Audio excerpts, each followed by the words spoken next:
a post-game interview ready with Envy's playoff-bound top laner.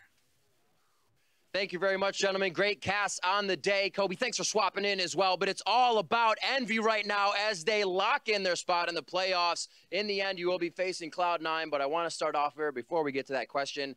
There were expectations for Envy coming into the split. Maybe not to be first, but to get into playoffs. Those expectations were met. Were there any other ones you guys were fighting for? Well, definitely, like, I told you, like, in the early week, but because our goal is in this split is going to playoff and be like a real team. I mean, like stick together as 5-man. I think like we made a playoff, so like first mission was succeed, I think. And yeah, well, if we keep practicing, we can go far. Oh, definitely. I think yeah, we're gonna, even though we are making a playoff, we're gonna keep practicing super hard. And well, you said coming together as 5 is really something that helped. What has been kind of the takeaways? What has Envy learned about each other, the synergy, the camaraderie? What do you guys take away from this split? Like we have 3 Koreans and two Americans. So first we try to like figure out as a communicate, because usually right now I usually do that, like translate Korean to English, but the first time Proxy and like Haku never like talk to each other because Proxy English is pretty bad. But now they at least like try to like something like is without me. So I think it's really good, like one step. Well, you got to give credit to yourself. The rest of the team, you are one of the big voices that kind of give confidence to the rest of the team. So big props to you there. Final question for you. For Envy, Cloud9 is coming up, but there's also a lot of strong teams in playoffs. How is Envy going to do, and how will you prepare? Well, in regular season, we have never like beat Cloud9 at a set. So probably we just focus on like getting at least one set, and like we're not focused on like just win the LCS this season. So we still like want to stick together as a 5, and we just keep practicing it. Yeah, like Cloud9 is a really good team, and as a just individually as a me, first top laner, Impact is really good. He's my role model, so I try to beat him. Well, you guys have played great. You've come from almost the bottom to now be into playoffs as you wanted to. Congratulations, Seraph. It's great to see a smile back on that face once again, and best of luck in the playoffs. Now we're going to throw it back to the analyst desk to break down the rest of Week 9. Thank you very much, Riv, and congratulations to Seraph and the rest of Team Envy for doing what they needed to do today to make sure that they get to the playoffs. They will hold that 6th place seed, playing Cloud9 in the first round of the playoffs. They won 2-0, so that's nice to see, and definitely Game 1 felt pretty dominant.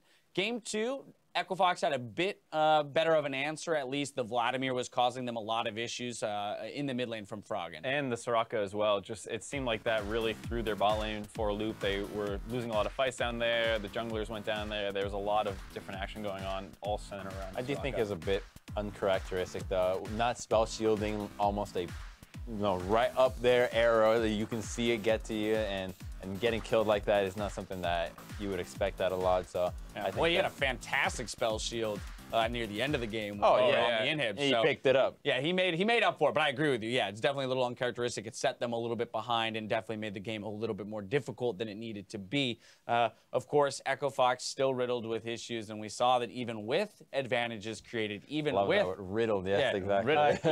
even we love riddles here on the desk, but even with the advantages that Froggen had established in the mid lane, it wasn't enough. Even when he visited side lanes, tried to put the pressure into the side lanes, it wasn't there. The rest of the team wasn't necessarily on the same page as him to back him up. There was an example where they made a play topside, and I think they killed one, and then Froggen was chasing the Sivir away from the turret, and then they push the wave in, and like only Froggen stays near the turret, and some go near Baron, and then they just recall and leave Froggen topside to finish the turret, and he gets it but dies. It's just so it's just a jumbled. Which I think if we have to start and look at Fox and say, what do we fix? Well, how do we really synergize better as a team? Well, the big thing is that when a play is being made on the map, especially during the early stages of the game, it might seem that it only involves the parties involved. Let's say you're going for a gank in the top side, but that doesn't mean that everybody else has no responsibilities. They have to play defensively, have good recalls, keep pressure up, communicate in division, and that's what's missing in Echo Fox. When somebody's making one thing, the other guys just say, oh, I'm free to do whatever I want. I'm going to do Grump. Communication.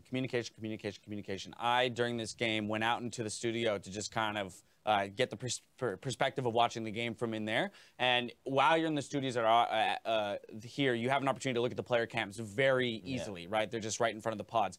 Nobody on Echo Fox is talking. Yep. Literally mouths closed for minutes at a time. And you were out there when they had a lead, right? Yeah, I was out there literally from the beginning of the game. I started watching the game out there for the first 10, 15 minutes. No communication whatsoever from this team. And that's where it all starts. That communication is the foundation through which you could build strategy. Humanity. We are yes, here. also If that. you want to go that extreme, you're not wrong. Also that. But we are talking about Starts with some cave drawings. So let's go ahead and keep it here. I do, though, also want to talk about Envy because, of course, this isn't just mistakes from Echo Fox. Envy has to be there and capitalize on them. Yep. They do actually have to close the game out. Let's dive into some replays. 13:45 into the game. This one actually will work out in favor of Echo Fox in a 3-for-2. Well, Echo Fox has been putting a lot of pressure into the bottom side. That's their kind of their winning condition. They're immediately going to jump into Keith. But luckily, he's got Soraka with the flash little exhaust silence. So Keith stays alive. But you see the TPs coming in and Proxy coming in from the backside. He's going to just come in and try to clean this up. But it's one of those bot lane parties where everyone's moving down. Froggen is also on his way. And so even though they get those two, he starts kiting it out, and Froggen comes flying in with the E. And the arrow finally hits Proxen. Was it on cooldown prior to that? Because he held that for a while. Ninja's like, all right, guys, I took my shoes off. I'm in the party, too. And he's going to be... Oh, never mind. He left the party. He Irish goodbye to the party. He just waltzed right out. Okay, so that was a small one fight for Echo Fox, but so much, again, in part because Froggen was ahead on Vladimir. And this has been a pick that's been banned against them plenty throughout the split. He finally gets an opportunity to play it and show us his individual prowess on it, but the team wasn't necessarily able to play around the pick optimally. So now I want to jump to 27 minutes in the game. Envy's going to pick up an ace plus a Baron. This is where the game breaks open. Yeah, and this had been a situation where they're making a play bottom without TP. Like this guy, they're in the top side with numbers disadvantage. With Fox, we're KFO bottom. I mean, they just wanted to group up and push. We're trying to back out through the jungle. They get caught out, and there's the toucans flying towards the Baron. That's Keith's signature move, is getting hit by a Gragas somewhere he doesn't want to be. So he gets picked off, which starts Envy leading, starting the Baron off, and they're just going to be able to get this pretty cleanly. Rek'Sai is also dead, so there's no KFO smite now impact. arriving at the fight. He had been walking up this entire time because of that lack of TP, as you mentioned, Crow. I mean, it's not even that you don't. At this point, you should just keep pushing the bot lane. Yeah, it's like, okay, so you both don't have TP. The easiest thing you got to do, wait for the wave to crash. Echo answers, all right, 4-on-4. You don't go in there 4v5 when you don't know where everybody else is. You have to wait for the pressure to answer. That way, if they go and try to kill Aurelia, you can start the Baron. Not you just randomly waltz in there, surprise, there's 5 people, there's no pressure bottom. You literally made them you made the decision for them. The decision is kill us, win the game. Yeah, player of the game here, going to Proxen once again, just for the fact that he did it again. Played Gragas. He was Keith's nightmare, as you mentioned. Literally every time that ultimate was up, there's an ash flying across the screen. You start seeing some of those game-ending fights after that one. Everyone is just Keith, like, take me. Yeah. Nah, I mean, it's an awful time being an ADC against a good Gragas player who can play around spell shields. I mean, he's giving him the alcohol he might be needing for after. You might want this cast. There you go. All right, well, 2, and 6 for that performance out of Prox. And now let's take a look at our player of the game from across the weekend. 6 players came away from week 9 with 2 honors. Those players are on your screen: Impact, Jensen, Keen, Pobelter, and 2 more who didn't make the graphic. That was Sven Skaren and Prox. Unfortunately, we can only fit 5 people there. Well, no, we can only fit 5 there. Just like half of them. Yeah, see, that's almost worse. All right, but now let's look at our split Pog champs here. Bjergsen is king, earning 11 honors total. Fabe, fellow middle laner, Pobelter at 10. Doublelift is tied with Jensen with 9 awards, and 4 other players will be walking away with 8. Now, we're done with Player of the Game awards for this split, which completes one part of the MVP selection process. Each Player of the Game honors credits the recipient with 3 MVP points, with the remaining points coming from balloting. So it's a convoluted process. We're going to try and work through it. Voting will take place by the broadcast team, external media organizations, and pro teams. These voters can award first, second, and third place votes, with each earning 3, 2, and 1 points, respectively. check out our article on lollysports.com if you're curious about the nitty-gritty details of it all. But essentially, these Player of the Game honors will play a role. They won't be the sole determining factor in who ultimately is deemed MVP for the regular season. I think they do at least a good job of giving you the obvious picks of Bjerg, Double, Jensen, and Pobelter all stand out among their own teams and the league as some of the best players. So I think this does at least a good job of giving them a leg up. Very much so. I think that what they do is it reminds us of individual performances, right? So Bjergsen had 11 worthy individual performances in which he was the main factor in victory for the team. However, when it comes to season-wide MVP voting, you could take the approach of, I'm actually going to vote for the person that is most consistent, most integral to the operations of the team. It doesn't necessarily have to be the guy who makes the flashy play to end the game. It could just be the guy who shows up every time and is deathless, right? It could be the guy who's just consistent, or it could be the guy for making the plays. So that's kind of why this is only one factor. Well, with the summer split at a close, let's see the team's final positions. TSM finishes in first, followed by Immortals at second. Cloud9, well, they end at third with the remaining playoff slots secured by CLG, Liquid, and Team Envy. Apex couldn't quite make it to the playoffs, but they are safe from the promotion tournament in seventh, so they will be returning next year. Phoenix 1 finishes 8th, followed by Energy in 9th and Echo Fox in 10th. Now let's preview what we can expect in the coming weeks. PTL returns on Wednesday at 5 p.m. Pacific, but will be rebroadcast an hour before the EU LCS promotion tournament, which starts at 5 p.m. Central European on Thursday. Now the North American LCS returns with our promotion tournament immediately following the European broadcast with Echo Fox versus Team Liquid Academy. The winner of that match will play against Energy on Saturday, where Phoenix 1 will also face off against Cloud9 Challenger. And with the regular season complete, we can take a look at our playoff schedule. The NALCS postseason starts on Saturday, August 13th with Cloud9 versus Team Envy, and then Liquid and CLG face off on Sunday. That's our preliminary matchups here for the playoffs. Gentlemen, what's our assessment of these two matchups? I mean, C9 against Envy definitely is the more lopsided one. We were talking about that regardless of Apex or Envy, they definitely have their work cut out for them against this C9 squad. I would probably expect to see something like a 3-1 in favor of C9. I do think that Envy does have fight in them, and they'll be able to take off games of C9 because they do lose their composure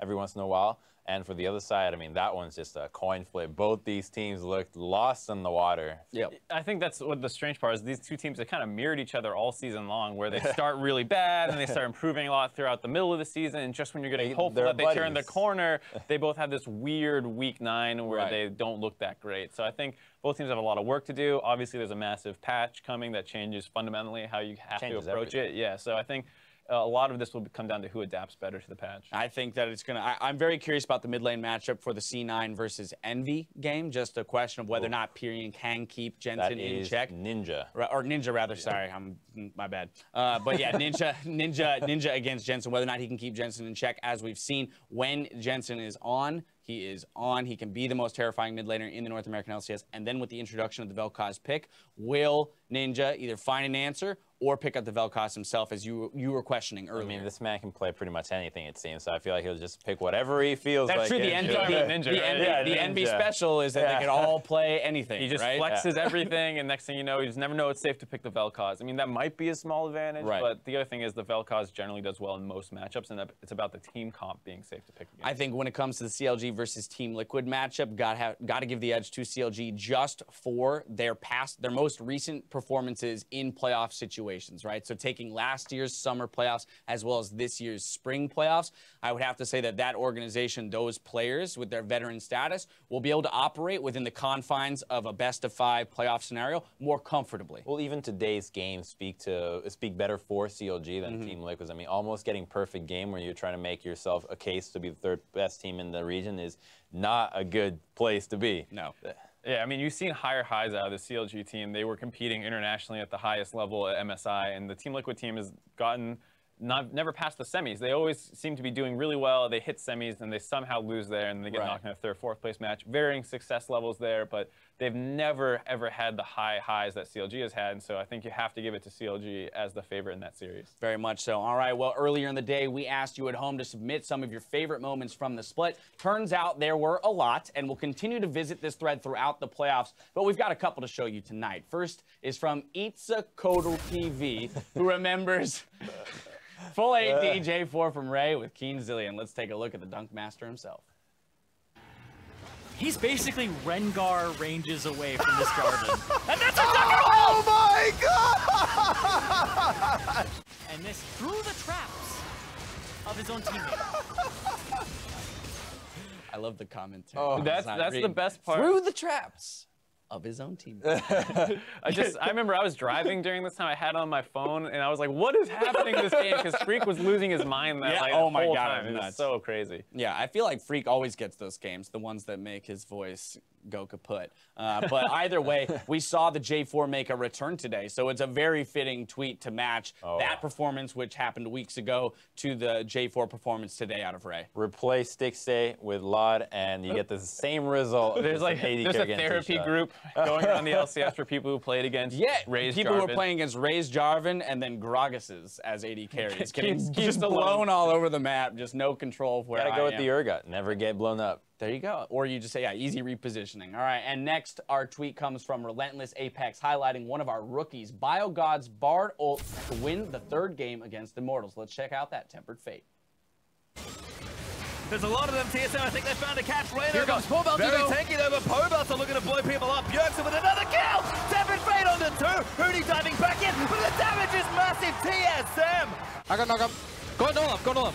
Come. No arrow! Keep going. Nice! I mean, double CC on the carries. Yeah. You cannot get a better play than that. That's like the God play. Yeah, the double bomb onto the knockup. Into the tunnel into the stun as well. Biofrost has been having a phenomenal split, and definitely near the top or at the top of the conversation for rookie of the split. You could make a case for, say, the likes of a Nori, somebody who came in and definitely had a big effect on his roster, on the on that team. Of course, they're not in the playoffs, but for the amount of time that he had with the squad, I think maybe you throw a Nori in that conversation. It's a good conversation. Right. And I think, do you want to have Is this a conversation you want to be a part of? I would like to. Well, I will invite you into this conversation. Please weigh in. Wait, right now? Yeah, why not? Yeah, we got time. Let's win the regular season. Yeah, I don't think anyone here has to go home, right? Yeah, right. Okay, so let's talk. Well, Inori does have a lot less games played, and he's not going to be able to play into the playoffs. I mean, are we going to count the promotion matches? If we count the promotion regular season. So today.